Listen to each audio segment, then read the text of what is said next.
Boa tarde. Começando novamente aqui uma transmissão do História em Quarentena. Estávamos tendo um problema técnico aqui, eu estava sem som, tinha que fazer uma certa configuração, mas agora eu acho que o problema foi sanado, acredito. Vamos aguardar.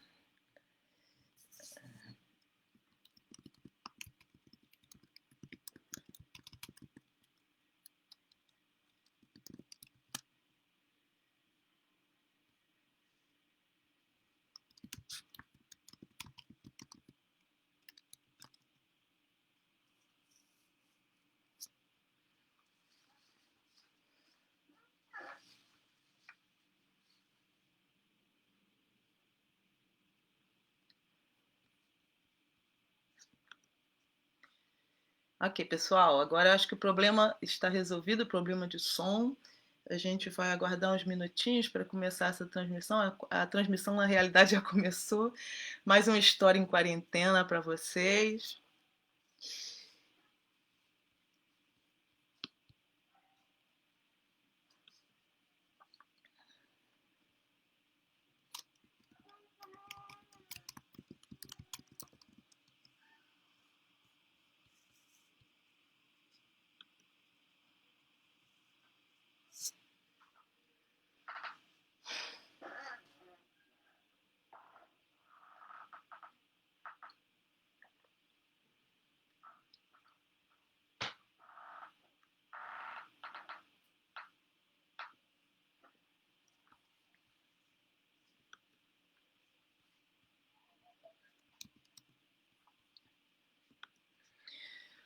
Bom, ok.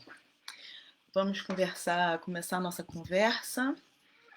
Mais uma história em quarentena, como já sabemos. Eu quero iniciar agradecendo ao convite para estar aqui falando com vocês sobre as minhas pesquisas de mestrado e também toda uma concepção que a partir disso venho desenvolvendo.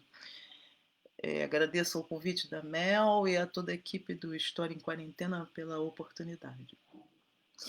Bom,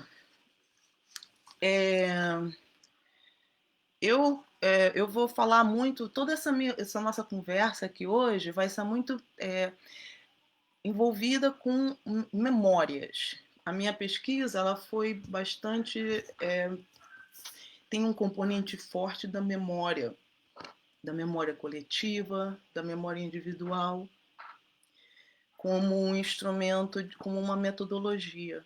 Então, muito da minha história está entrelaçado com o desenvolvimento dessa pesquisa.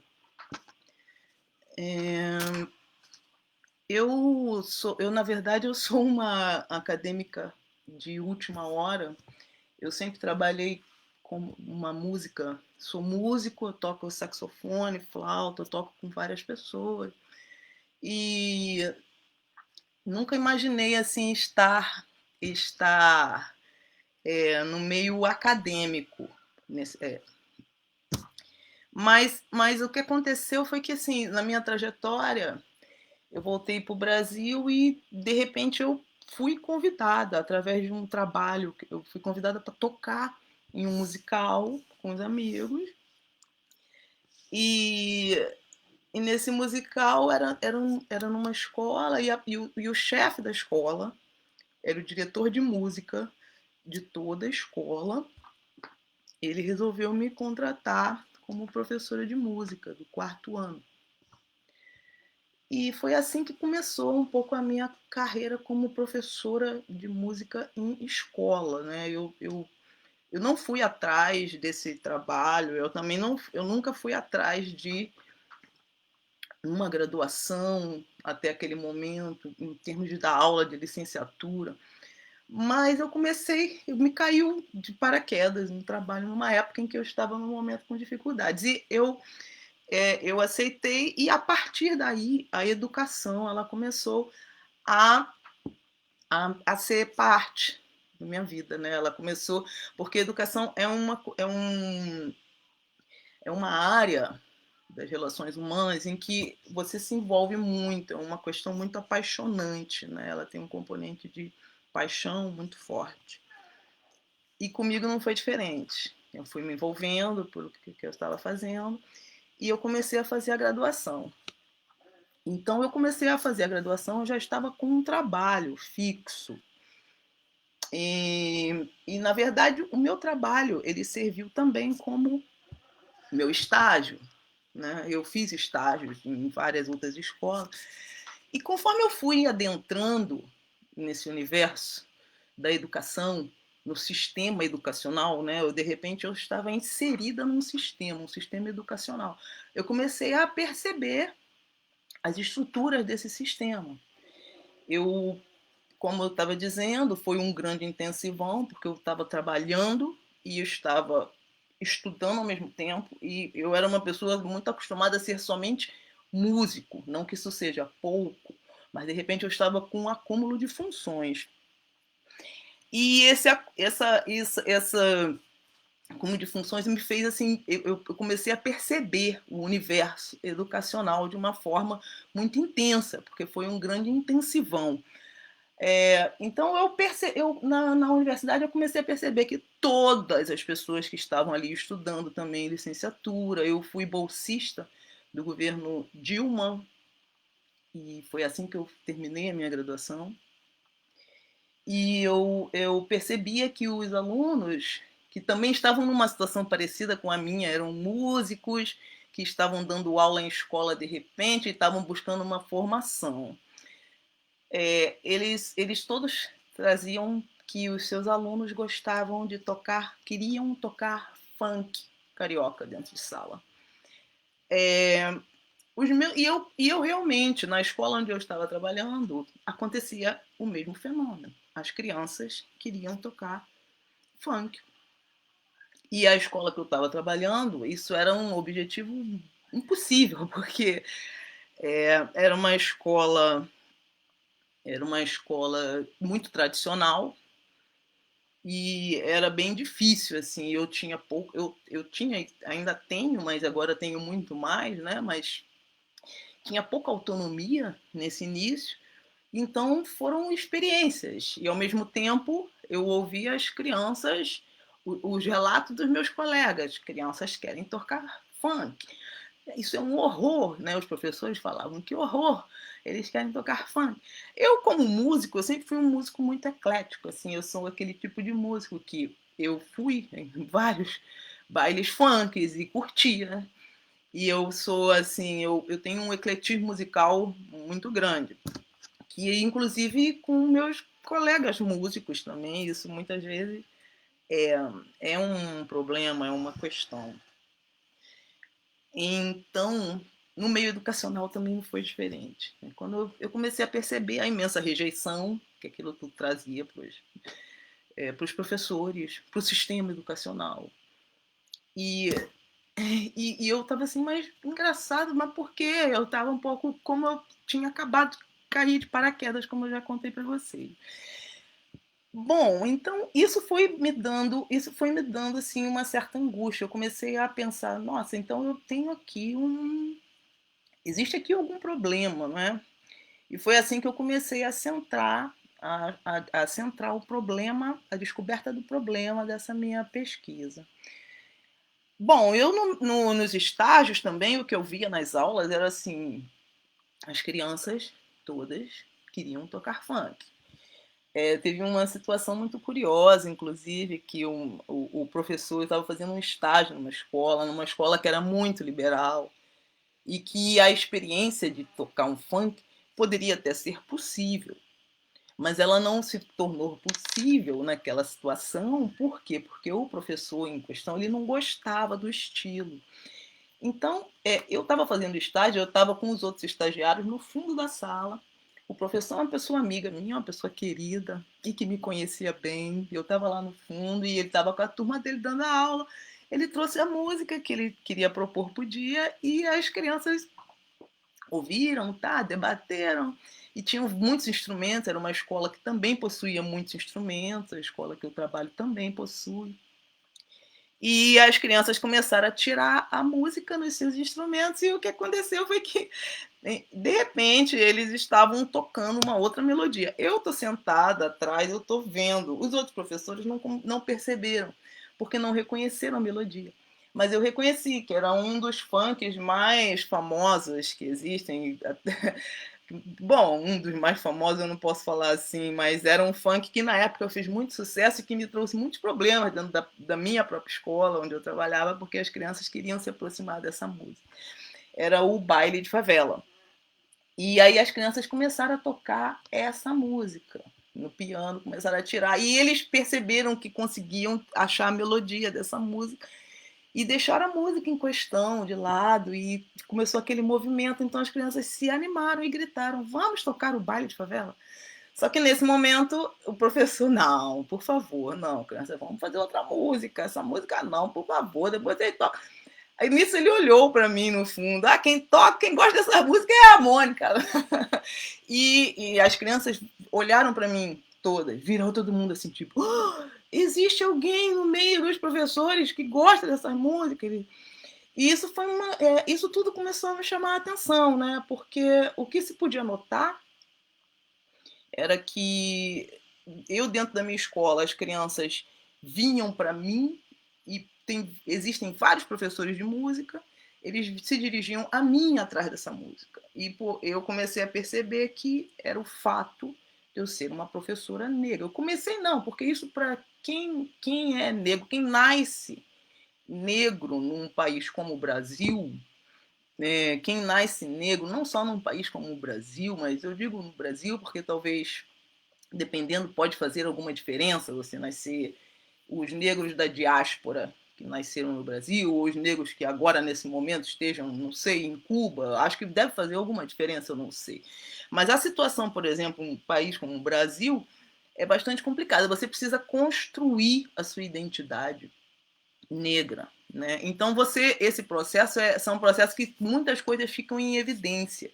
Então as pessoas negras, elas estão o tempo todo nessa busca dessa reconstrução, nessa busca das narrativas, porque é como se o universo é bastante desfavorável, né? O contexto ao redor, o ambiente onde você está inserido é totalmente desfavorável.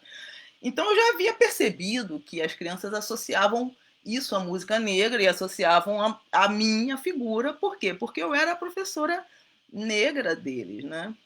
E eles achavam assim: se alguém vai trazer o funk para dentro dessa escola, vai ser essa professora. Então, na minha sala, as crianças continuamente pedindo, inclusive até hoje. Antes da pandemia, já teve cenas com funk, são muitas cenas, eu descrevo várias delas na minha pesquisa, é interessante. Mas, enfim, voltando para o que nós estávamos, as crianças queriam tocar o baile de favela, e aí ele explicou: não, vamos é aquela ali, aquela professora que gosta, e a coisa não aconteceu. Mas ficou, o germe já estava crescendo dentro de mim, né? Então eu comecei a buscar isso. Eu falei: olha, eles estão negando uma música que é considerada uma música negra. Quem dá o título de música negra? Não são os negros. Quem chama o indígena de indígena? Não são os indígenas, né? Quem começou a denominar, a trazer essas denominações, foram os brancos. E o que acontece hoje em dia é porque, como é uma situação psicologicamente totalmente sem nexo. Você classificar os seres por raças, mas foi o sistema que foi criado. E ele foi criado há séculos com o intuito de trazer vantagens econômicas para um grupo de pessoas, que é o grupo branco.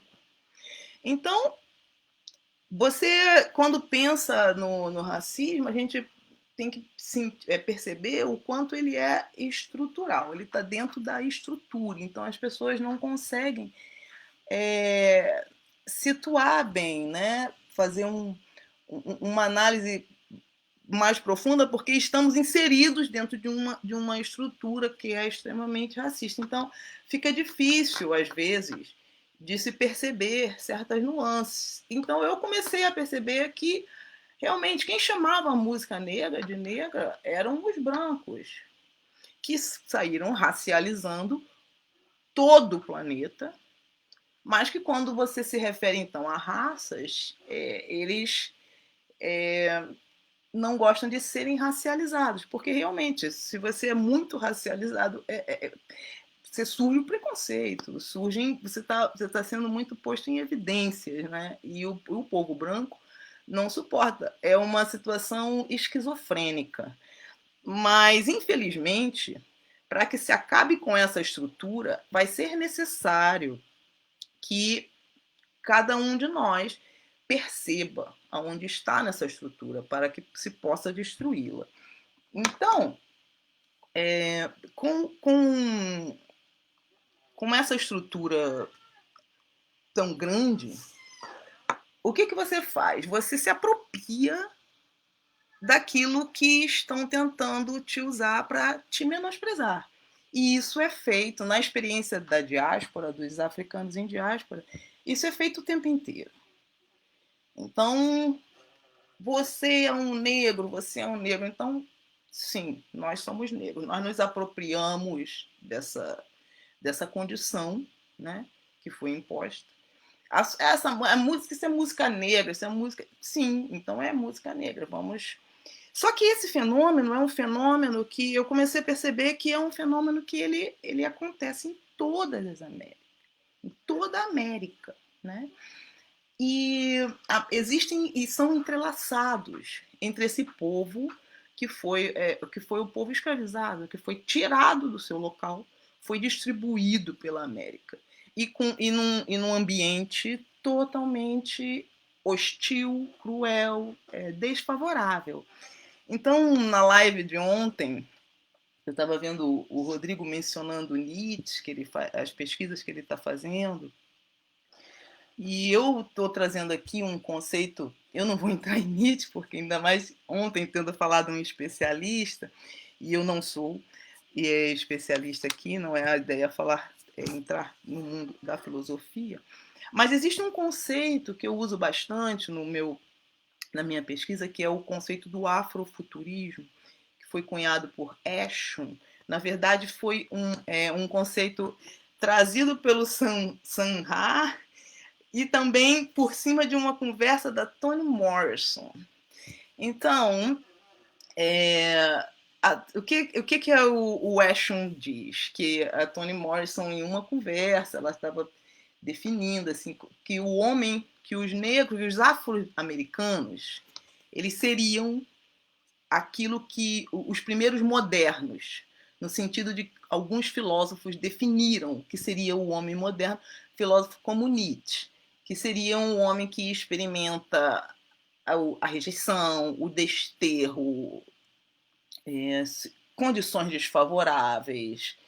E quem no nosso mundo moderno foram os primeiros homens a estarem nessa condição foram os afro-americanos, são os seres da diáspora. Somos nós os seres da diáspora. Então, o que significaria o afrofuturismo? Ele parte do princípio que o ser humano ele cria as narrativas. Ele cria narrativas não só do presente, como ele cria as narrativas do passado e cria também as narrativas do futuro. Né? Então, você vê o povo. Hoje em dia a gente está vendo esse movimento de derrubando estátuas. O que é isso? Eles estão tentando acabar com narrativas que foram construídas sobre um passado e que não me parecem muito em equilíbrio. Essas estátuas que estão sendo derrubadas é uma imposição, é como um marco. Então a história, nesse momento, foi isso aqui. Aí eu coloco uma estátua de um Dom João na Praça Tiradentes. Enfim, e a pessoa que acabou assassinando o Tiradentes. Né? Esse tipo de contradições históricas. Mas isso é a construção da narrativa. Os povos afro-americanos eles não conseguiram construir essas narrativas. Eles construíram, mas a construção dessa narrativa se dá num ambiente muito hostil. E isso termina por gerar uma forma de uma reação. Eu lembro aqui o Fanon, né, que a primeira ação do negro é uma reação, por conta do ambiente em que está inserido. Então, o afrofuturismo ele defende que o povo afro-americano ele começou a tentar criar essas narrativas de futuro. E essas narrativas de futuro, como todo povo, né, que eu estava explicando que o povo europeu ele cria a narrativa de passado, a narrativa de presente, mas também criam as narrativas do futuro. Essas ficções científicas, tanto que a gente vê que várias coisas descritas em ficções científicas, por exemplo, terminam por tornar-se realidade, terminam por virar descobrimentos, né? novas descobertas da ciência. O povo afro-americano fica com a sua narrativa de futuro muito ameaçada. Por quê? Porque ainda estamos, imagina, são séculos depois da passagem do meio, estamos ainda tratando de políticas reparativas que não são aceitas por toda a sociedade. Séculos depois do início da escravidão, estamos aqui ainda tratando de a polícia, se a polícia foi feita para ir, ainda se tem esse tipo de discussão de coisas que são óbvias. Então, é muito óbvio que esse povo teria todas as dificuldades de criar a sua narrativa de futuro. Então, essa narrativa, o futuro é um desterro, não existe futuro, ele não tem esperança. E por isso se surpreendem de que existam tantas pessoas negras dentro de igrejas evangélicas, porque são pessoas que não têm narrativa de futuro, não têm a esperança de crescer, de estar num país, de entrar na faculdade, de desenvolver isso, desenvolver aquilo. Muito pelo contrário, a sociedade faz um esforço para que não exista esperança para essas pessoas. Só que isso é uma coisa humana. Essas narrativas elas são humanas. Então, esse povo do desterro da diáspora, ele começa a tentar criar essas narrativas de alguma forma. E muito desse canal de escoamento dessas narrativas de futuro é a cultura musical, é a cultura de uma forma em geral. Então, toda a produção cultural afro-americana ela traz um choque para a sociedade onde ela surge. Isso desde o início que os africanos foram trazidos para essa terra até os dias de hoje.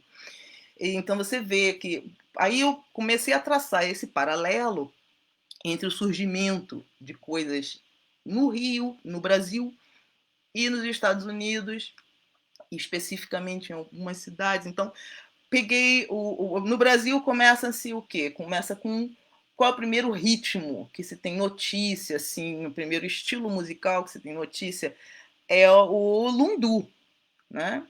O lundu ele surge e ele dá base para várias outras criações culturais afro-americanas no Brasil.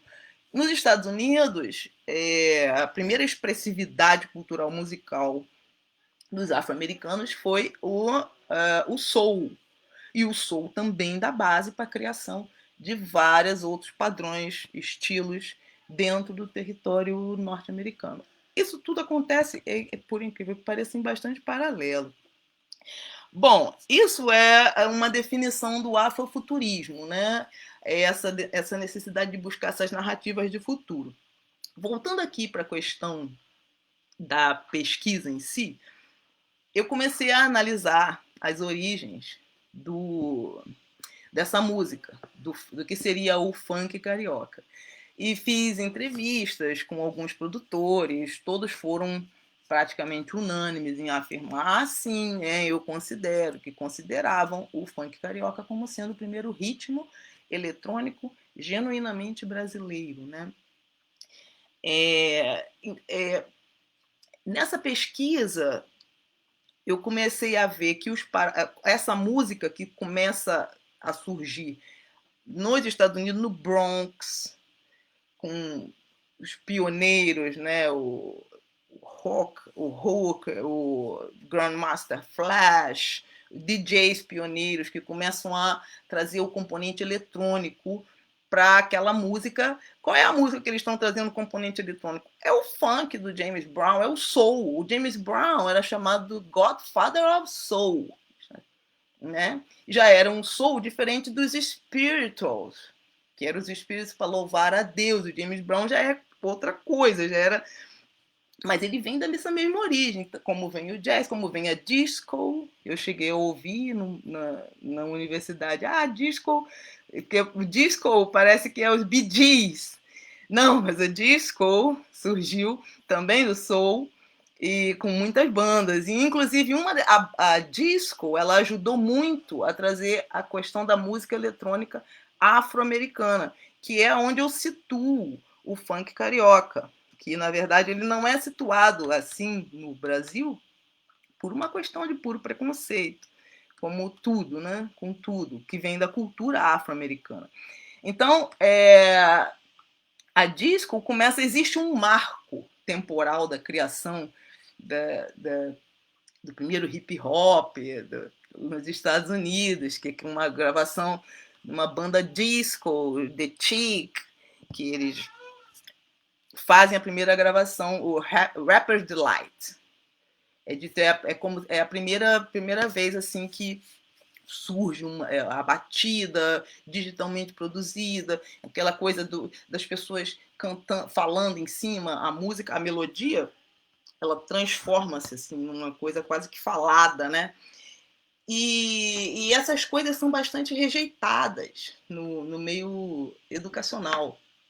E eu venho buscando mostrar também que o nosso gosto, ele é socialmente dirigido.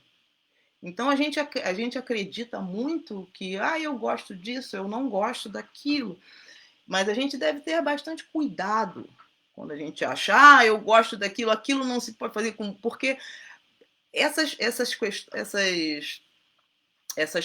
concepções nossas, elas são socialmente construídas e direcionadas, e muitas vezes de forma inconsciente. Então eu estava assim um pouco, a pesquisa foi um pouco tentando trazer como que essa música pode ser pedagógica, e além de ser inclusiva, e não é só isso, e além de ser uma demonstração de criatividade incrível, porque enquanto a música estava se tornando-se eletrônica nos Estados Unidos, ela chega aqui das formas mais incríveis, porque as lojas não importavam esses discos. E, na verdade, os primeiros bailes blacks, que foram chamados aqui no Rio, que começam a acontecer assim nos 80, né, final de 70, 80, começam com uma música bem... uma música toda vinda de fora, e muitos do que não vinham pelo mainstream, muito por colecionadores, por pessoas que gostavam. Então as histórias são inúmeras, inúmeras. Começam a surgir esses bailes e usa-se gravação, assim, tem até alguns nomes, James Brown, Edwin Starr, The Isley Brothers, Temptation, enfim.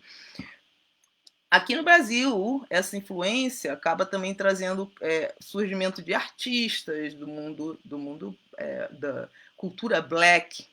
Tim Maia, o Tony Checker, que era Tony Checker, Tony Tornado, o Gerson King Combo.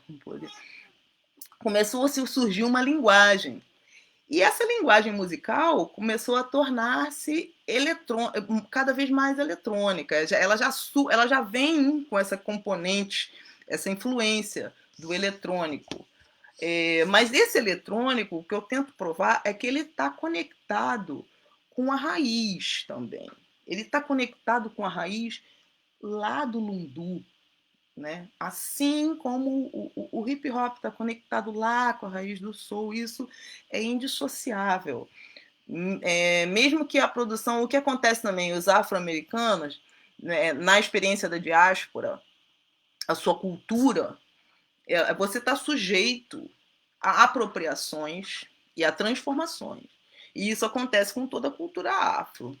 Ela surge, ela é desafiadora, porque ela traz a linguagem narrativa do futuro, ela quer situar a sua esperança, que isso é um anseio natural humano, Então ela traz o componente do afrofuturismo. Então o que acontece? O lundu, na época do lundu não se podia. Por quê? Porque rebola muito, mexe demais o quadril.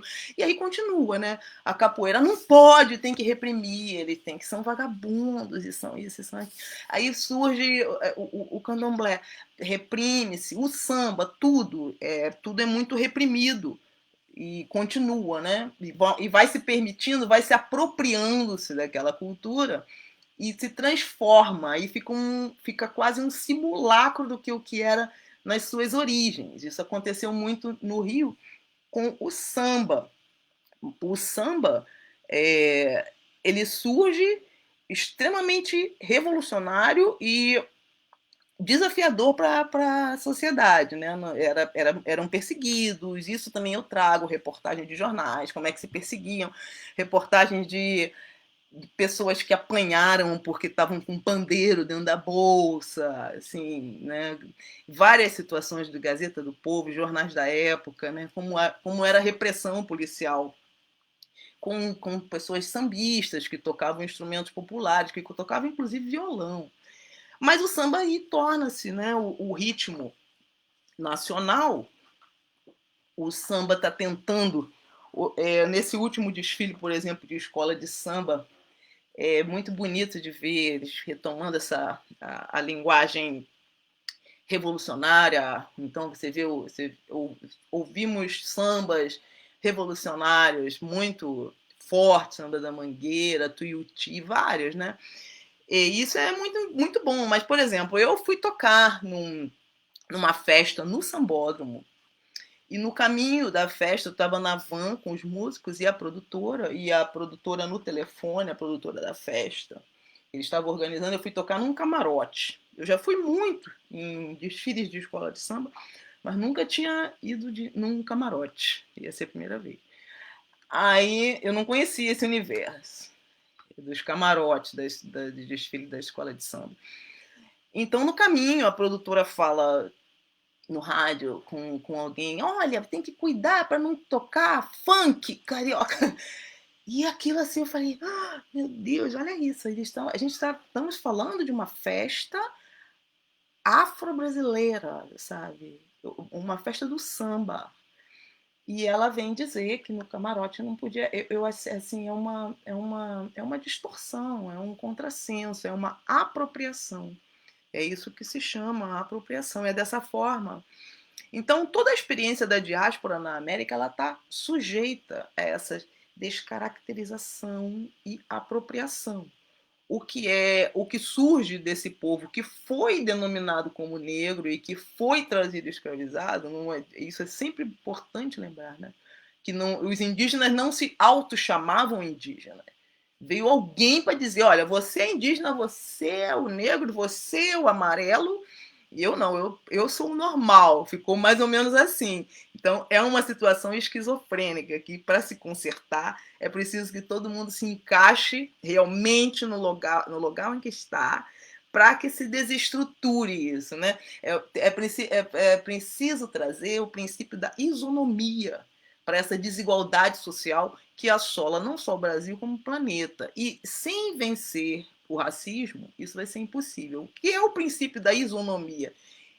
É a igualdade, mas a igualdade ela é atingida com a desigualdade, porque se existe um grupo social aqui e um outro grupo social aqui, você, para trazer a igualdade, você precisa nivelar os grupos, né? Uma vez eu vi um economista branco, o Eduardo Moreira, falando, explicando essa questão do acúmulo da riqueza com crianças num parquinho, brincando num coisinha de areia. Então, um grupo de crianças decide: não, eu vou colocar toda a areia aqui nesse meu cantinho. Eles vão fazendo um monte de areia. Só que um monte de areia que eles vão juntando é irreal. O monte deles vai acabar tombando. Eles não tem como eles brincarem com aquele monte de areia. são acumulados. E as outras crianças que estão no parquinho estão sem areia nenhuma para brincar. Então é mais ou menos a mesma situação. É preciso o quê? Conversar com essas crianças que estão acumulando tantas areias e trazer o princípio da isonomia, que é o princípio da igualdade. Mas para a igualdade vai ter que ter uma desigualdade. Não é possível que crianças acumulem tantas areias. Vamos dividir melhor essa areia no parquinho. Essa é uma imagem que traz bem claramente esse princípio da isonomia, né? Que é a desigualdade buscando a igualdade. Então, voltando aqui para a nossa pesquisa, eu vim trazendo alguns sociólogos também ajudando a pensar essa questão da cultura afro-americana. Então, eu trouxe muito também o Gessé Souza, quando ele fala do genocídio cultural dos povos que foram colonizados. Esse genocídio cultural é o que acontece até hoje, né? A sua cultura é assassinada, a sua cultura ela é menosprezada, ela é dita que ela é inferior, ela, enfim, ela não pode ser.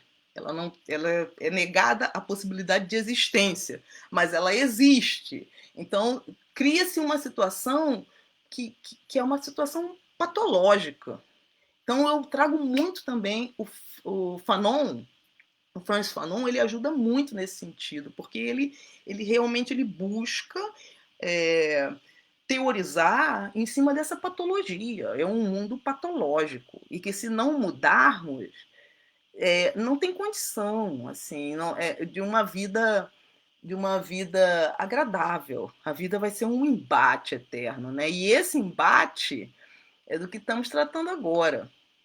Ainda estamos tratando desse embate. Parece que é um tratamento de um embate até por séculos e séculos a fio.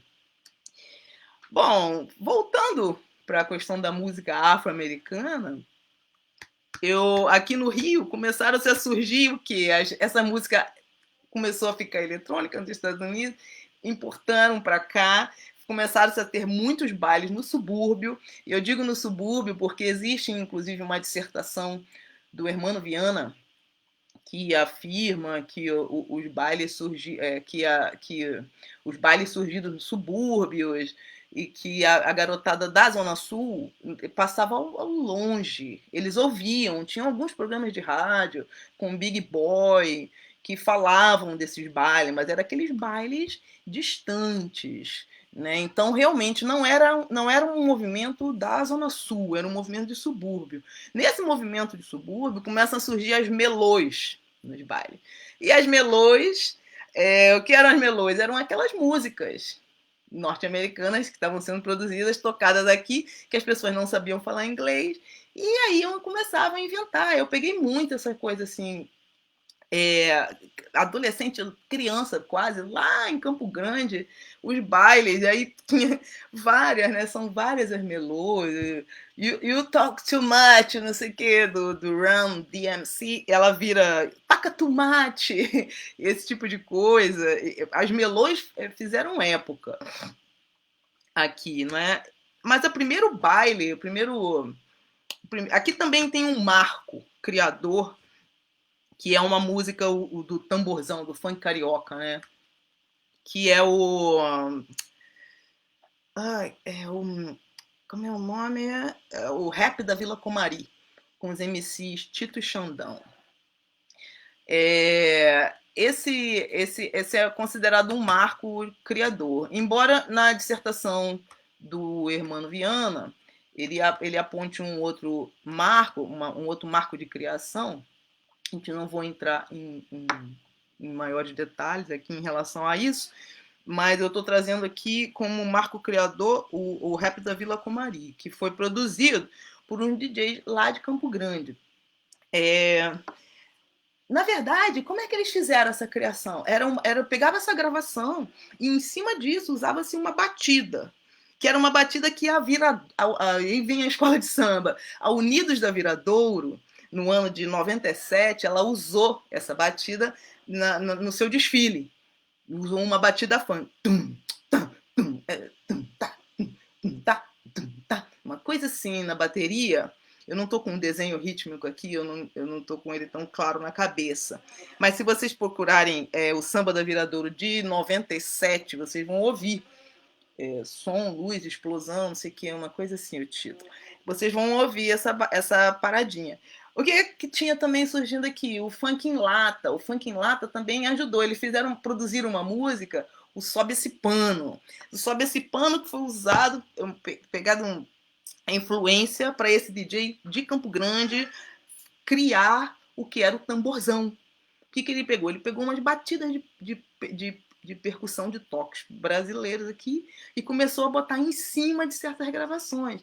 Então, o que eu trago, na verdade, na pesquisa, é que esse movimento natural e orgânico, ele acontece entre o povo afro-americano e ele é um movimento extremamente criativo. Eu venho tentando trazer um olhar de que a música ela está passando por transformações. Então, não adianta a gente simplesmente falar: ah, eu não gosto, essa música não é boa, essa música não tem qualidade. Porque a qualidade ela é um conceito muito relativo. A qualidade é um conceito que ele é socialmente construído. Se ele é socialmente construído, existem interesses em cima daquilo que você acredita que gosta e daquilo que você acredita que não gosta. Então, a gente tem que estar sempre com os olhos bem abertos e as possibilidades de aceitação também abertas, para que a gente não seja usado, né?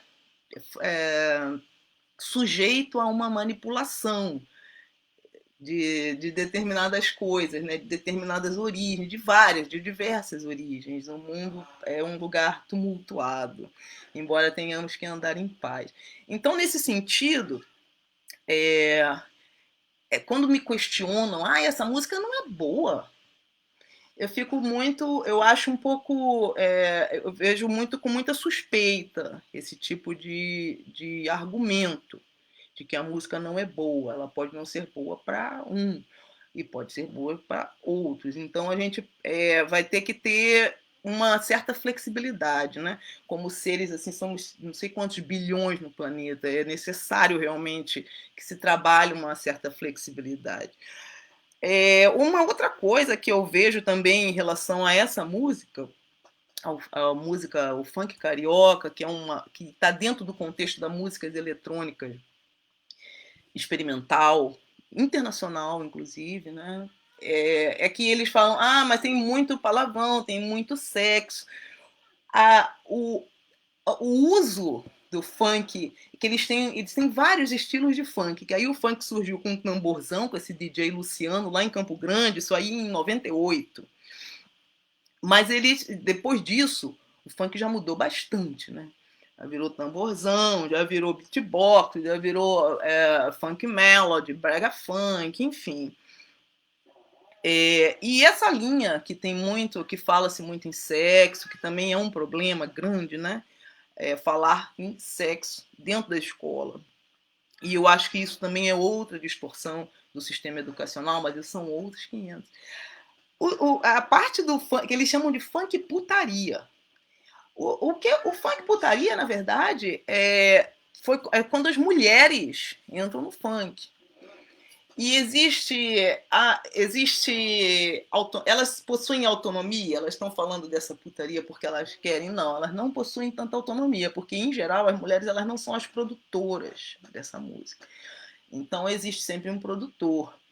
Mas, quando você vê uma mulher, como, não sei, uma Tati quebra-barraco, falando que eu sou puta, eu sou cachorro. Quando a pessoa que, que seria o objeto da subjeição, ela transforma, ela subverte o uso da palavra que seria usada para diminuí-la, para colocar aquela pessoa num lugar menor. E ela se apropria daquela palavra. Ela usa o quê? O que os povos da diáspora estão fazendo o tempo inteiro. Eles estão usando o que é dado como uma coisa negativa, transformando em uma coisa positiva. e subvertendo aquela palavra. Então, te chamam de negro, sim, vamos nos apropriar do negro, vamos ser negros, vamos fazer a música negra. Aí chama assim, estão chamando a mulher de puta, de cachorro. A mulher se auto-chamando de puta e de cachorro, ela realmente é bastante diferente, né, do que quando ela é chamada por alguém. Enfim, isso são reflexões, né, que eu trago dentro da pesquisa, mas que, obviamente, dentro do sistema educacional ainda são muitas as barreiras para que isso flua dessa maneira, né? Talvez somente mesmo na graduação é possível um arejamento de diálogo nesse sentido.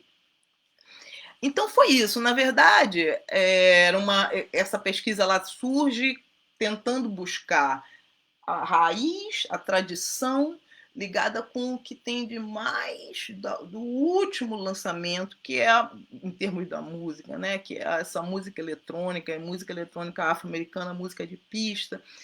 E para fazer isso, eu fui realmente buscando desde a origem da escravidão, que é a origem do sentimento de preconceito e tal, e a formação do nosso povo. E eu ontem também estava vendo a live, eu não pude ver ao vivo, a live do grande Silvio Almeida, e foi muito interessante, porque aí fizeram perguntas para ele.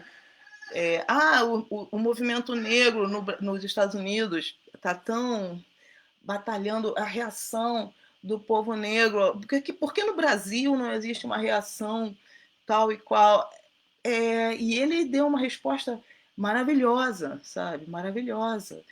E eu diria também que ele deu uma resposta assim, trazendo todas as diferenças que existem entre as sociedades norte-americana e a brasileira. Eu traria também que nessa minha pesquisa, conforme eu fui tentando buscar a diáspora lá embaixo, e isso foi um outro problema, porque o meio acadêmico ele não está preparado para certas pesquisas, né? Tanto que a gente vê que o Frantz Fanon, esse livro que é tão famoso, Pele Negra, Máscara Branca, na verdade era uma tese que foi rejeitada quando ele tinha, acho que talvez 26 anos, não tenho bem certeza, mas 20 e tantos anos, e a tese foi rejeitada. E vira um livro. Então, eu tive muitos problemas também com essa pesquisa. A minha orientadora inicial, ela não aceitava a ideia da diáspora. Você não precisa falar de diáspora. E eu, assim, eu como tinha entrado num sistema a fim de fazer a regra do jogo, eu falava, como é que eu vou falar sobre isso sem falar de diáspora? É muito importante, falava com toda a paciência, mas por dentro já sabendo do que se tratava, né? Que isso também é uma coisa que o Fanon uma coisa que o Fanon traz muito, né? Que você está buscando superar as limitações, mas para você superar certas limitações, por exemplo, eu estava buscando ter uma voz dentro desse sistema educacional, que ainda estou buscando, e num sentido mais amplo, tento ter uma voz num sistema maior, porque eu também trago uma questão geopolítica muito forte também na pesquisa, porque o racismo ele é político também, as nossas ações elas são políticas, e eu sou totalmente contrária ao discurso da negação da política. Eu acho que a gente cresce aqui na nossa sociedade, no Brasil em especial, com vários ditados que a gente nem sabe de onde vem. Tipo, em briga de marido e mulher não se mete a colher, religião e política e futebol não se discute. Uns ditos, que eles chamavam-se ditos populares, que nem se sabe de onde vem. E é claro que isso é feito para que te criem alienações. Então, todo ato ele vai ser um ato político, e o racismo não é diferente, não tem como ser diferente. Você não vence um ato político se você não usa forças políticas, se você não usa análises políticas. Então tudo isso é muito geopoliticamente localizado, orientado. Isso não é à toa, não é à toa que existe esse racismo estrutural, não é à toa que isso surgiu, e é necessário irmos sempre na raiz do problema. Mas voltando ao que eu estava dizendo da pesquisa sobre a escravidão, quando eu na faculdade, que eu fui realmente pesquisar, eu comecei a perceber a dimensão da escravidão no Brasil. Porque eu nunca tinha feito. A gente não estuda isso nas escolas. Isso é um problema seríssimo. Isso é um problema seríssimo. Porque se você não tem a dimensão do tamanho do que é isso, do que isso representa. Então, eu estava falando do Silvio Almeida, que eu acho que, na verdade, também tem todas aquelas diferenças entre Estados Unidos e Brasil em termos de construção de sociedade. Não são só os negros que são diferentes daqui, são os brancos também, a sociedade branca também. E o processo de escravidão é muito diferente. Eu mesma, ainda pouco antes de entrar na faculdade, eu ainda tinha um pouco aquela ideia da escravidão no Brasil, por exemplo, como sendo um processo um pouco mais suave do que... Um pouco mais suave, imagina, que não tem como um processo desse ser suave, mas em termos de comparação com o que havia acontecido nos Estados Unidos, o que se ensina no Brasil é o quê? Que, não, o processo aqui não foi tão duro quanto nos Estados Unidos, porque nos Estados Unidos os caras não podiam batucar, cortavam a mão, aqui não, os portugueses deixavam batucar. E isso é uma coisa que é ensinada para as crianças negras. Elas são ensinadas assim. E, na verdade, quando você vai estudar o processo da escravidão, você percebe que não é nada disso. Na verdade, 10 milhões de almas foram arrancadas de um lugar, da África. E 10 milhões de almas foram distribuídas para várias regiões do planeta. As Américas, muito principalmente, mas não só. Desse todo de gente que foi tirado. 40%, imagina, isso é muita coisa. Desse total todo de pessoas, 40% vieram para o Brasil.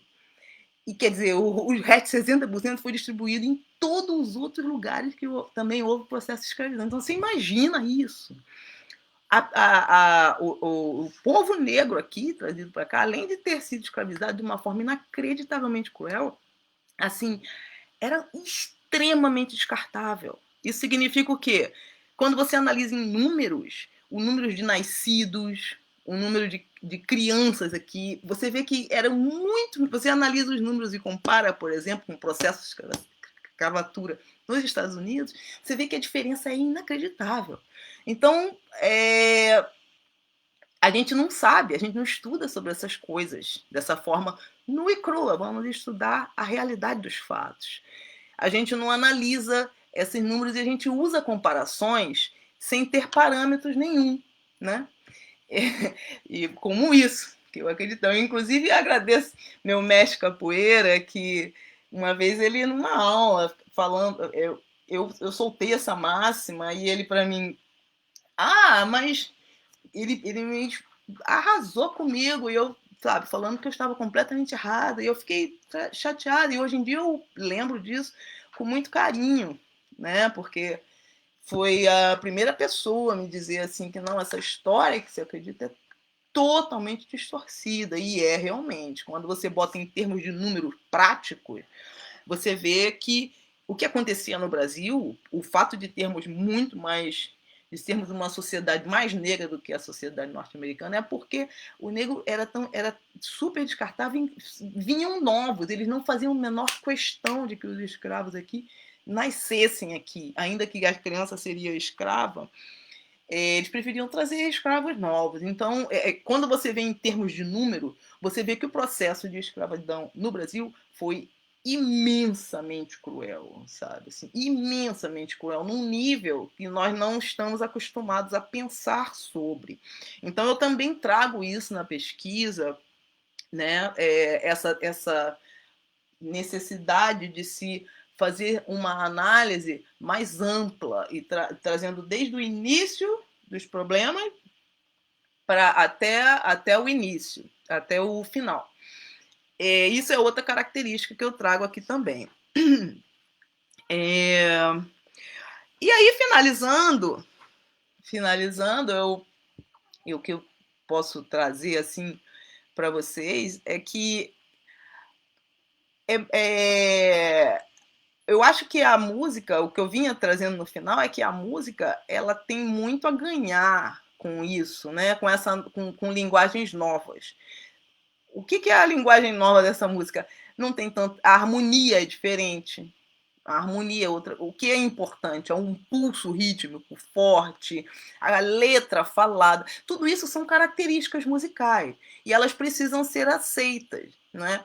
E essas características elas só são totalmente aceitas se a gente busca um processo de transformação na sociedade de uma forma mais ampla.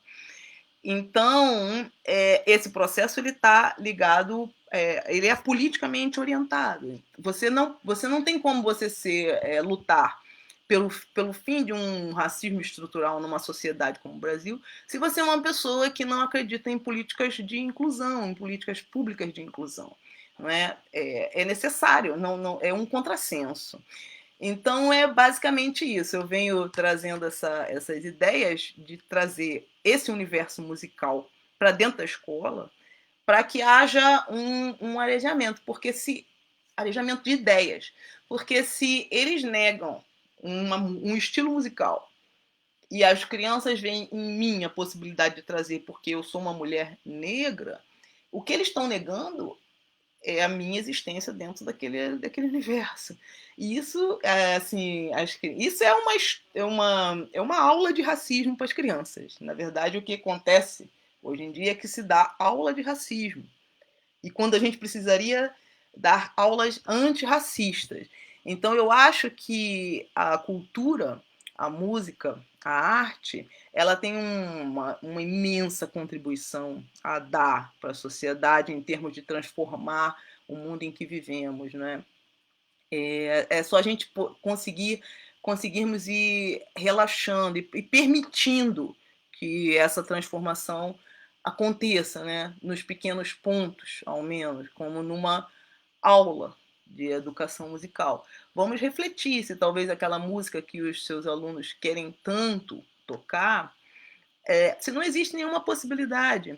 E tem um outro detalhe também que eu trago na pesquisa, que essa música é tão desejada, que eu tenho percebido nas escolas aqui, é uma música desenvolvida no próprio Rio de Janeiro, né? É uma música criada aqui, então é muito natural que as crianças tenham essa vontade. E é muito evidente que o sistema educacional precisa de uma reforma profunda, assim como a sociedade, e nós estamos muito em busca disso. Aí você vê, acontece uma coisa como teve um caso agora, durante essa quarentena, de uma menina negra estudando num colégio da Zona Sul do Rio, que sofreu um racismo, ficou bem público o caso, foi colocado na internet. E aí tem-se o vídeo da reunião, depois veio um vídeo de uma reunião da professora com os alunos. E o que a professora fala para os alunos é um exemplo claro do que é o racismo estrutural. Ela fala, não, nós vamos debater, porque o mundo virtual é muito perigoso. Vocês têm que ter muito cuidado com o que vocês colocam na internet. Então, o fato das crianças fazerem um comentário racista, que é um absurdo total, que além de ser um absurdo, é um crime, não foi nem mencionado pela professora. Então, isso é um exemplo. E eu acredito que a arte ela pode ajudar muito a gente a vencer isso, né? Aí eu lembro do Rodrigo na live ontem falando que do poder dos afetos, né? Como é que ele falou? Eu até anotei aqui. A prática da revolta que pare o pé também, né? É uma prática da revolta que você vai para o pé. Então, eu nas minhas aulas de música eu tenho procurado isso, entendeu? Permitir a transgressão. E aí eu trouxe também vários teóricos da educação específica, Bell Hooks, trouxe também Angela Davis. Aí a Bell Hooks ela tem, claro, Paulo Freire não podia faltar, né? Mas é que a Bell Hooks ela tem um livro que eu gosto muito, que eu vou mostrar aqui para vocês, Ensinando a Transgredir, uma prática da liberdade. Então isso é um pouco você também praticar a revolta, permitir a revolta, mas é aquela revolta que para o pé, né? Porque estamos falando de música. E é um campo forte de transformação, de muito mais amplo, do que a gente pode imaginar. Então, eu tenho, finalizando, eu quero dizer que essa dimensão do que pode atingir uma mudança conceptual da cultura, ela pode ser bem mais ampla e efetiva em termos de transformação da sociedade como um todo, né? E é um pouco a isso que eu me proponho também, com essa pesquisa e talvez, quem sabe, com a continuidade dela. Bom, eu vou parando por aqui. Eu vou ver se tiver alguma. Peraí, deixa eu olhar aqui.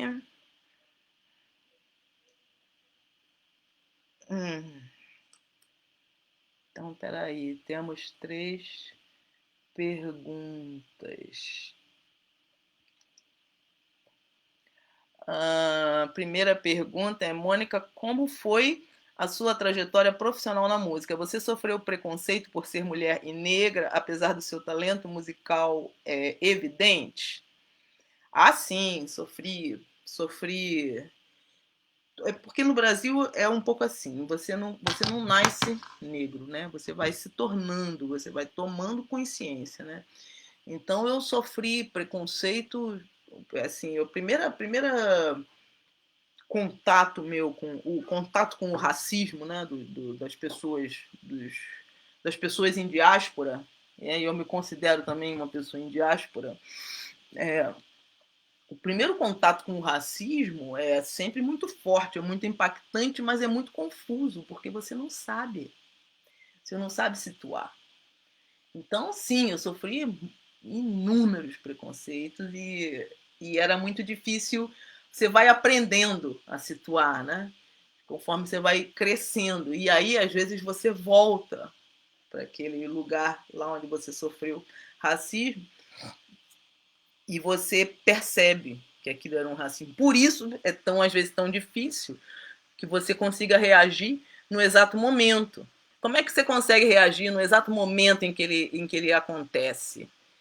Você só consegue reagir no exato momento que ele acontece conforme você vai tomando consciência de que aquilo é um racismo. Se você não tem consciência de que aquilo é um ato racista, se você não tem essa consciência, fica muito difícil de você situar, porque é dissimulado, né? É aquela coisa dissimulada. Quando você vai reagir, o que as pessoas brancas dizem? Não, mas não existe isso, nós somos todos iguais. Só que não somos, eles sabem que nós somos, a polícia sabe que não somos e aquilo está acontecendo. Então, assim, eu sofri muito racismo no meio musical e como mulher, muito, muito, talvez até mais como mulher também no meio musical. Mas o primeiro sensação assim de aquele golpe assim de racismo eu senti com 4 anos numa escola, fazendo aula no jardim. Minha mãe me colocou no jardim, na época era a moda do jardim, assim, foi horrível essa experiência, sabe? Esse jardim. Era um bando de criança. Então foi assim, essa experiência, porque quando você se transforma em professor, você vive também a criança que você foi na escola, né? Então o fato de eu voltar professora agora me fez voltar muito nessa Mônica pequenininha de 4 anos, no jardim, que sofreu esse impacto assim, que nunca consegui esquecer. E eu falava disso para os adultos. Eu me lembro de já maiorzinha, já no ginásio, passando em frente ao colégio com a minha tia, eu falava: e aconteceu, eu estudei aqui, né? Aqui que era o Pintinho Dourado, minha tia, nossa, você lembra, você tinha 4 anos, você entrou com menos de 4 anos. Eu falei, eu nunca vou me esquecer dessa escola. Mas o adulto não percebe que a criança está tentando dar sinais. E realmente, eu agora, como professora, revisitei esse lugar várias vezes e é sempre muito aprendizado, né? Mas realmente, para você realmente perceber o racismo, você precisa estar conseguindo refletir sobre ele. E essa reflexão é que eu espero contribuir a trazer para o meu povo preto, porque eu sinto que é muito necessária, né? A experiência da diáspora também ela traz muita dificuldade de perceber a real situação em que a gente se encontra na sociedade. Então, também isso também que eu vim buscar ter essa voz, eu quero trazer esse tipo de música dentro do sistema educacional onde eu estou. Né? Até muito mais do que dentro do meio musical onde eu estou. No meio musical é a relação entre as pessoas, não é? Existe a coisa da relação entre as pessoas.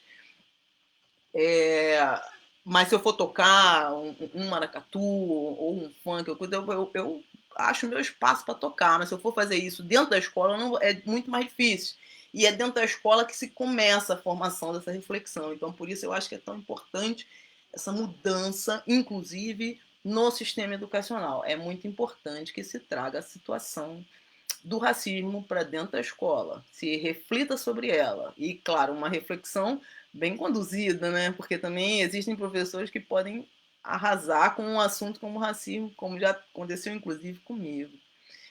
Bom, mas já sai um pouco da pergunta, né? Deixa eu seguir aqui e ver a outra pergunta. Como a pandemia te faz refletir sobre a sua atuação como artista e professora?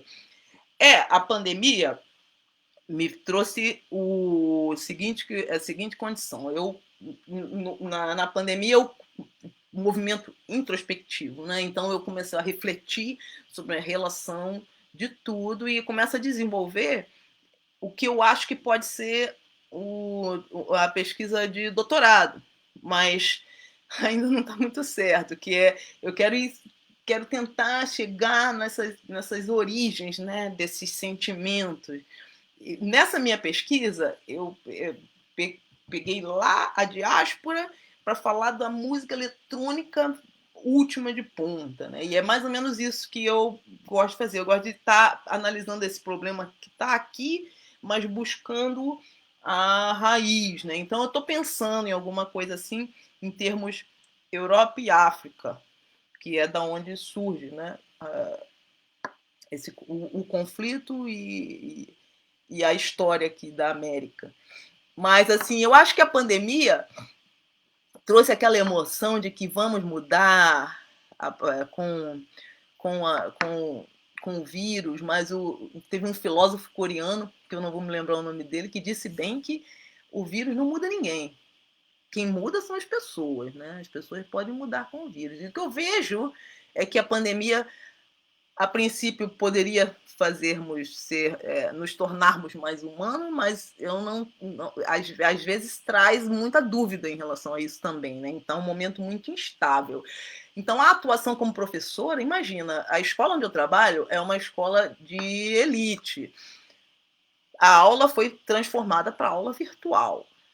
Tem professores que são menos afeitos a essa questão tecnológica, estão sofrendo muito. As crianças estão sob pressão, todos têm que estar nesse universo virtual aqui de Google Classroom. Então isso mudou bastante. Os professores antigos estão se sentindo um pouco sem função, porque é difícil você. Uma coisa é você montar uma aula para uma criança ao vivo e mostrar um ritmo e falar alguma coisa, outra coisa é você inventar isso tudo e mandar a aula para o aluno fazer, né? É bem diferente. Então, eu acho que a pandemia ela faz refletir nesse sentido, né? Como vão ficar as relações humanas após isso? Também traz um pouco aquela esperança.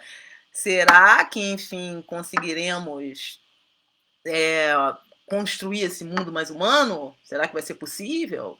Fica assim a questão. E como artista, tem sido incrível. Ontem eu toquei minha primeira, não foi primeira, mas uma live ontem. Eu fiquei bem ansiosa assim para tocar. Imagina, eu tocar uma música.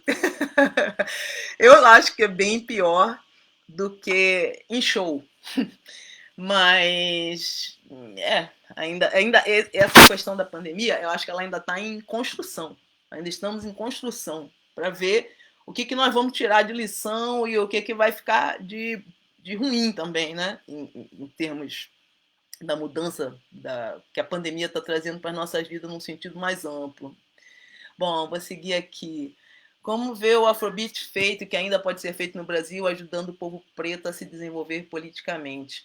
Essa pergunta do Rodrigo de Odell, eu esqueci de ler o nome das pessoas que fizeram as perguntas. O Paulo César Gomes foi quem tinha feito a pergunta da pandemia e foi a Natália de Santana, da trajetória profissional e tal. Bom, aqui é de um amigo querido, Rodrigo.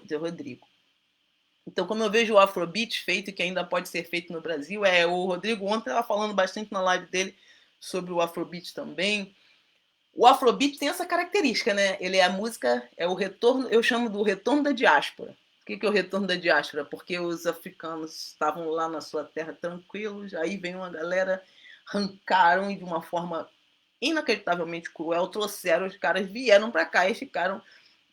Tô fazendo um resumo da história, tá, gente? Fazendo quase um cartoon de uma história muito profunda. Aí vieram, os caras ficaram ali, e aí conseguiram se reestruturar e conseguiram, e a partir daí criaram um som que é o som, que é o som, o som do James Brown, volta de novo. Né, aquele som soul, criaram aquele funk, que não é só James Brown, que tem que fazer justiça também, tem que falar do Wiley Brother, Temptation, enfim, Isaac Hayes, enfim, muita gente, né? Aí o que acontece? Essa música, que é chamada música negra, a música negra norte-americana. Essa música negra norte-americana, tá, aí sai uma pessoa, sai um músico daqui da Nigéria, da África, e vai para lá. E lá se influencia com aquilo que já era uma música que já saiu daqui também. Entendeu? Aí ele vai e se influencia lá com aquela música e ele traz de volta. Então, esse movimento entre os seres da diáspora africana, isso está acontecendo o tempo inteiro, inclusive no hip hop, né? O MC é uma tradição que surge na Jamaica, e o dub que vai para os Estados Unidos, chega aqui no Brasil, e enfim. O Afrobeat tem essa característica também, do retorno da diáspora. E a questão política que o Afrobeat trazia é também o que trazia no início aqui no Brasil o movimento funk. Porque o Filó Machado, que era o dono do Renascença na época, que foi quem levou o Mr. Funk Santos, o Oséia dos Santos, para o Renascença, para fazer seus bailes e não sei o quê. A ideia do Filó Machado era, no meio dos bailes, ele falava, pessoal, temos que, atenção, o povo preto sem união o povo preto não consegue, o povo preto tem muita dificuldade em se unir. Por quê? Porque o ser humano vive no campo dos afetos. E é aquilo que o Fanon fala, né? O negro tem muitos afetos, o branco tem também, muitos. Mas, assim, eu tô focando aqui, preocupada aqui com o meu povo, que é o povo que está sendo oprimido. Então ele tem os afetos para se superar. Esses afetos que afligem o povo negro impedem a capacidade de se integrar, de se fazer a comunhão. Eles têm dificuldade, muitas vezes, de criar a comunhão entre si, né? E isso é criado também. Isso também é um efeito do racismo, porque é o efeito da colonização europeia, é o efeito da educação colonialista, do corpo colonialista e da mente colonialista. Então, quando você tem dificuldade de pensar além dessa mente colonialista, que está favorecendo o colonizador. Quando o povo preto se desune, lembrando o Fanon de novo, o Fanon permeia muito a minha pesquisa, ele se desune, é um sinal de que não está havendo discernimento. Então, sim, o Afrobeat ajudou o povo preto a se posicionar politicamente. O Afrobeat ele tem essa característica, mas eu acho que é muito importante que se traga essa característica também para dentro do movimento funk, para dentro do movimento hip hop. O hip hop tem isso também.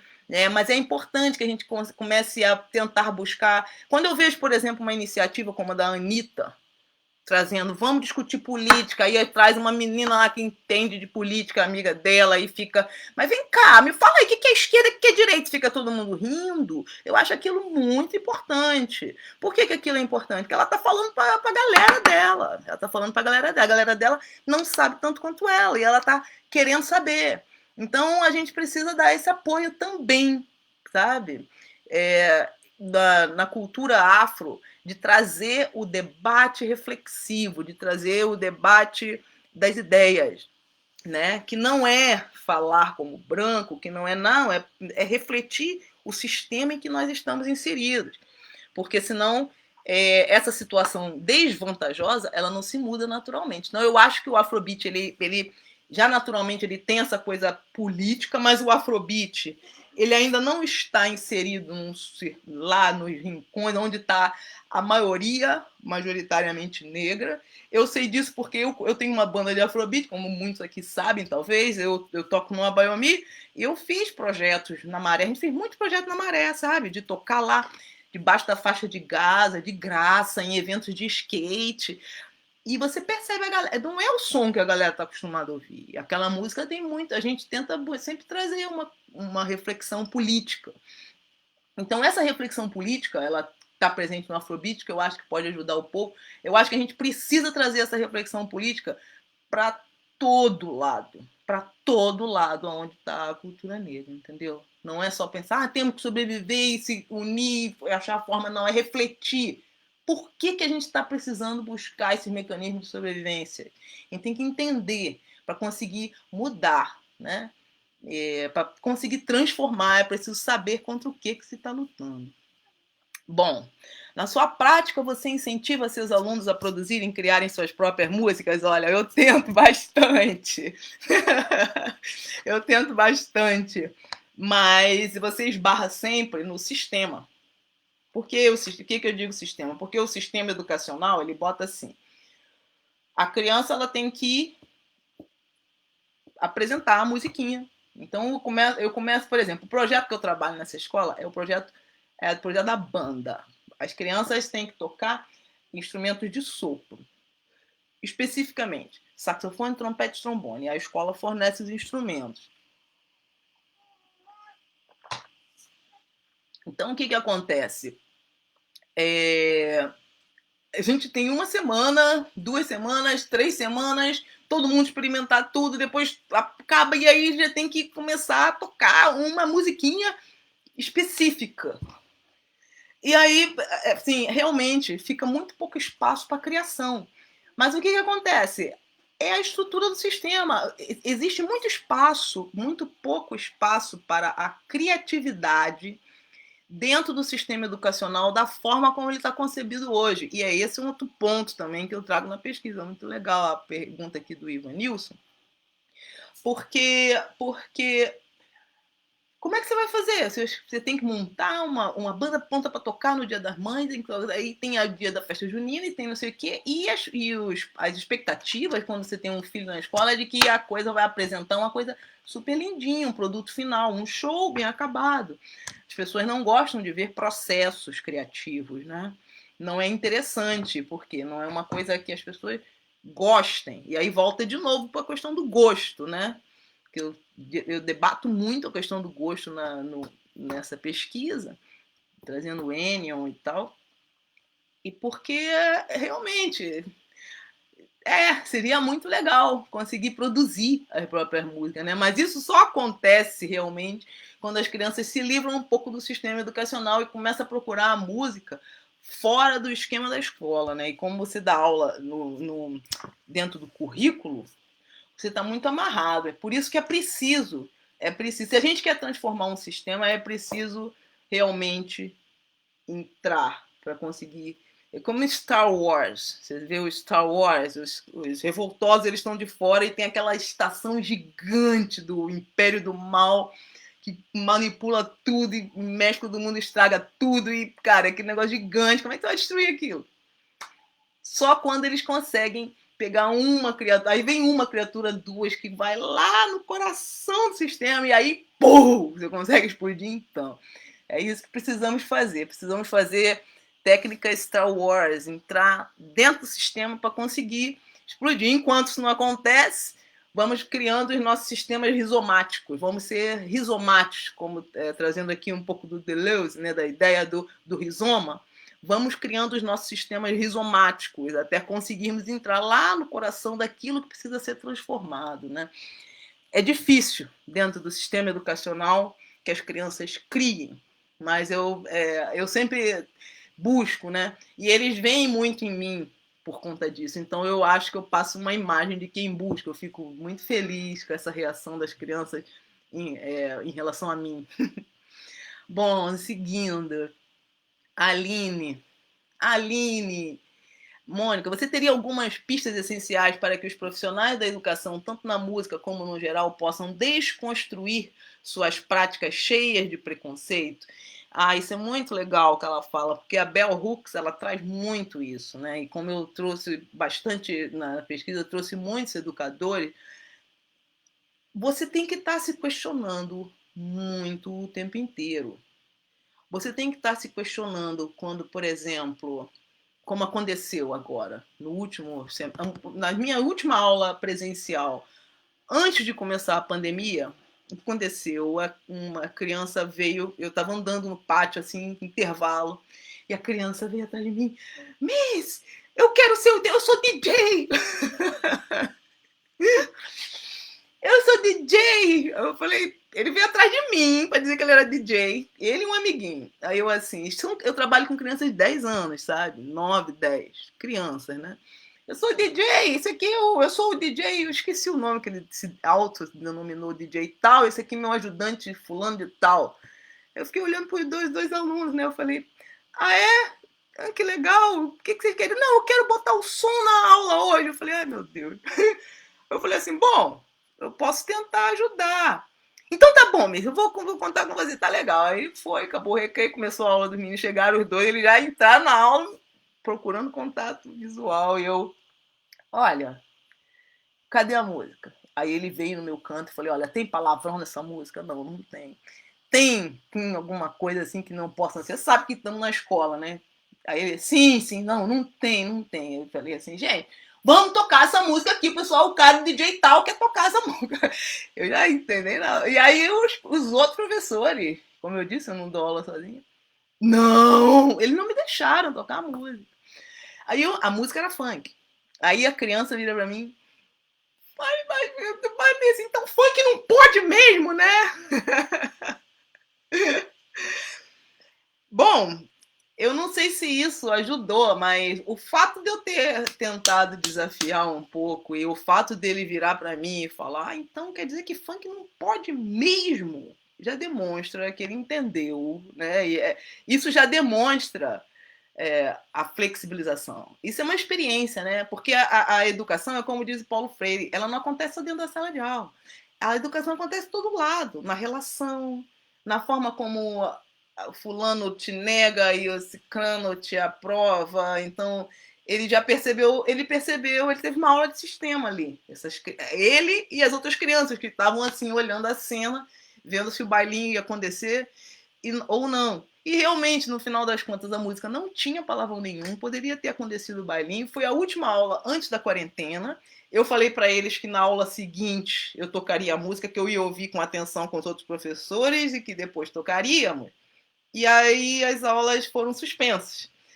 Mas essa criança viveu essa experiência. Então eu acho que desconstrução das práticas de preconceitos, a gente precisa estar refletindo sobre preconceito. Refletir sobre preconceito é uma coisa difícil porque envolve, entra no campo dos afetos. O campo dos afetos é desconfortável para o outro e é desconfortável para nós. Então é preciso ter muita paciência, muita capacidade de entender o ser humano, muita superação dos próprios limites, porque é desconfortável, para que se consiga criar um consenso. Mas a partir do momento que você traz a reflexão, o fato de você estar buscando trazer uma aula, uma prática transgressiva, que é o que eu apropriei do nome da Bell Hooks, já ajuda muito na desconstrução das práticas cheias de preconceitos. Vem o Stephen Manier perguntando. Em 71, Candeia, minha tia era fã, me lembro de uma conversa dela com meu pai sobre esse disco aí do Candeia. Cria o álbum Raiz, um álbum com sotaque afrobeat, principalmente Saudação a Toco Preto. Ao mesmo tempo, Fela Kuti e Tony Allen criam o afrobeat na Nigéria. Como você explica essa coincidência, essa conexão? Pois é, coincidência entre aspas ele botou, porque ainda bem que eu sou das pessoas que não acreditam em coincidência, eu acredito em sincronicidade, que é um termo vindo do Jung, mas o Fanon foi a pessoa que conseguiu questionar o Jung que eu trazia dentro de mim. Porque ele traz assim, o Jung com a questão do inconsciente coletivo, ele pensa chegar no inconsciente do mundo, mas na verdade ele só chega no inconsciente da Europa. E eu nunca tinha visto por esse lado. Por isso que é tão importante as narrativas negras, que cada vez mais as narrativas negras apareçam. E não só nos espaços onde estão os negros, mas nos espaços onde estão todos, que sejam um reflexo para toda a sociedade. Porque tem certas reflexões que só mesmo os afro-americanos seriam capazes de trazer, de fazer trazer, entendeu? Então, na Unirio eu trouxe o Fanon. Quando a menina leu, que ela nunca tinha lido, ela falou, nossa, eu fui ver quem era, porque eu senti que era um autor negro. E é exatamente isso. Mas voltando aqui, como eu explico essa coincidência, essa conexão? Bom, a minha pesquisa está falando disso o tempo inteiro.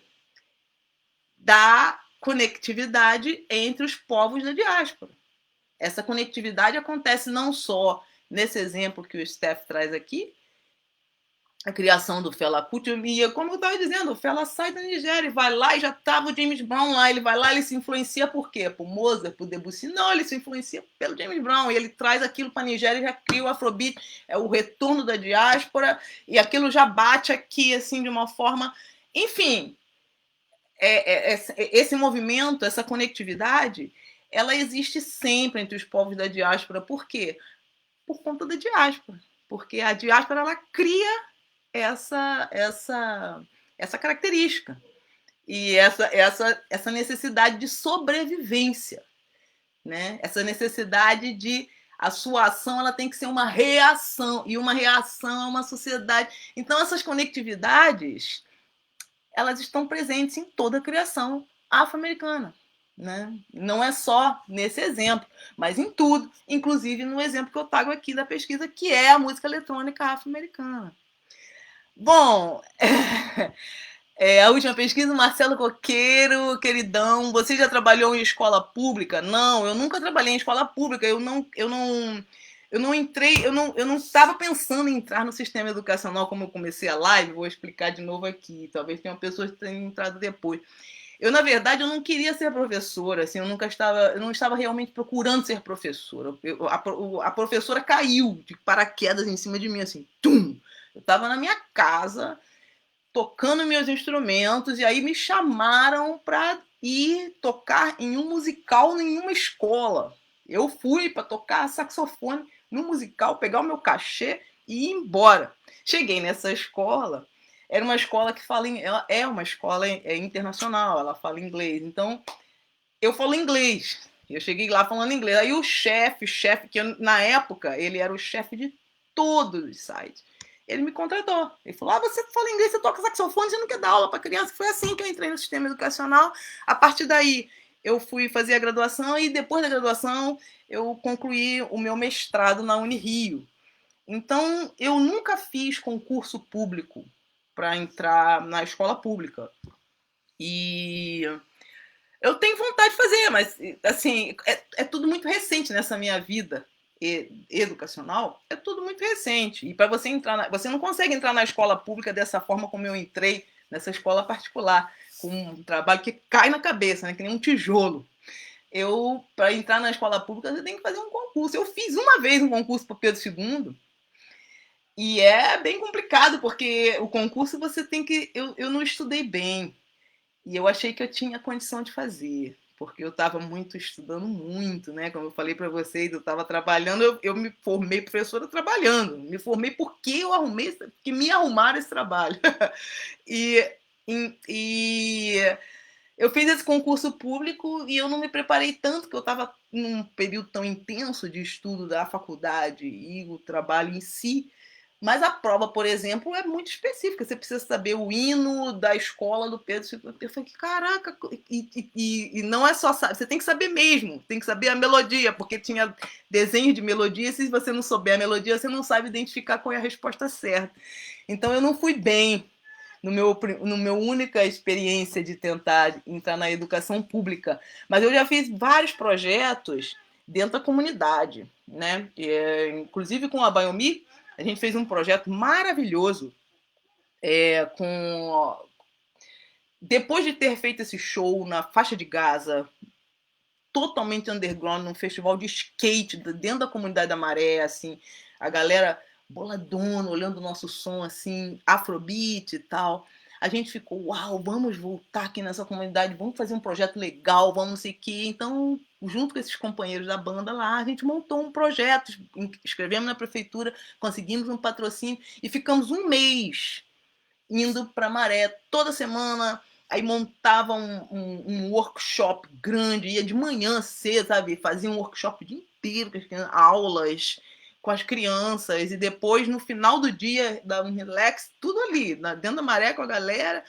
E aí fazíamos o show na lona da Maré e levamos convidados incríveis, cada vez era um convidado, levamos convidados bem legais, Felipe Cordeiro, Jardim Macalé, galera super maneira, assim.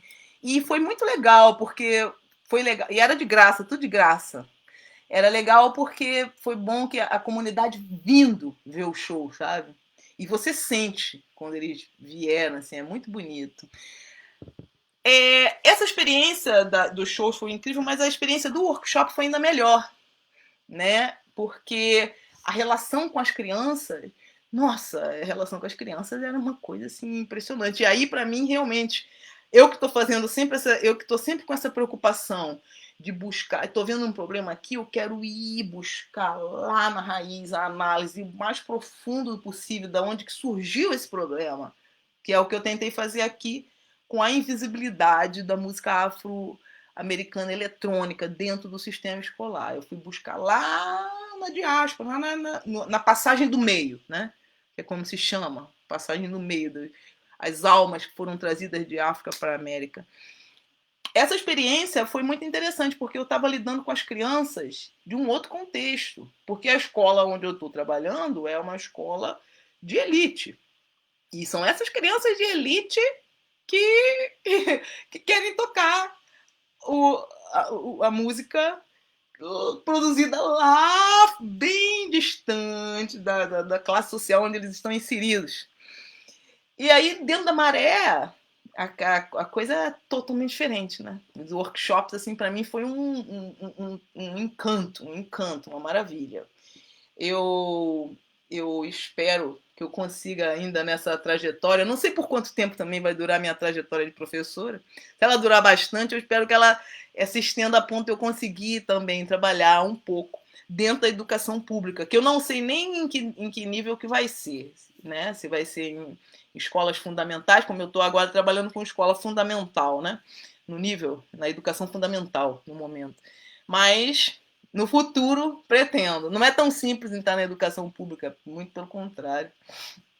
Bom, fala um pouco sobre o ritmo da capoeira meu mestre, capoeira. Obrigado pela pergunta. Ai, nossa, falar sobre o ritmo de Angola. Olha, eu dando aula de sax para essas crianças, eu tentei. Uma coisa que eu tento fazer na aula é buscar melodias fora. Até alguém perguntou se eu deixava as crianças criarem dentro da sala e que realmente o espaço é muito pouco dentro do sistema para que você faça uma coisa assim, né? Alguns professores conseguem um pouco mais de autonomia variando de situação aqui, ali, mas em geral é um pouco meio parecido, né? Porque o sistema é o mesmo. Então eu nas aulas eu busco sempre melodias diferentes, diversas, que não aqui eles vão ter que tocar, que é a musiquinha, a primeira musiquinha que eles têm que aprender.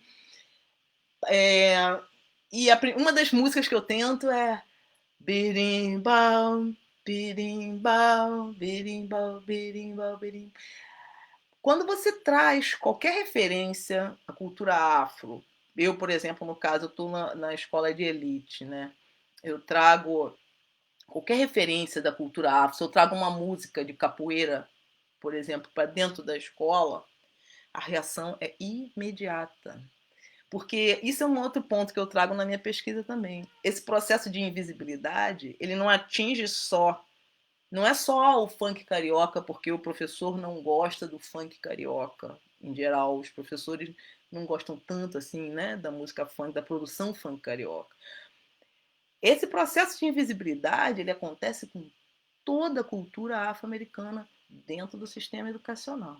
Então, quando eu levo uma música de capoeira, se eu levo um mácula ali, as crianças já rapidamente reagem, tipo, é macumba! Sabe? É uma reação inacreditável. Mas eu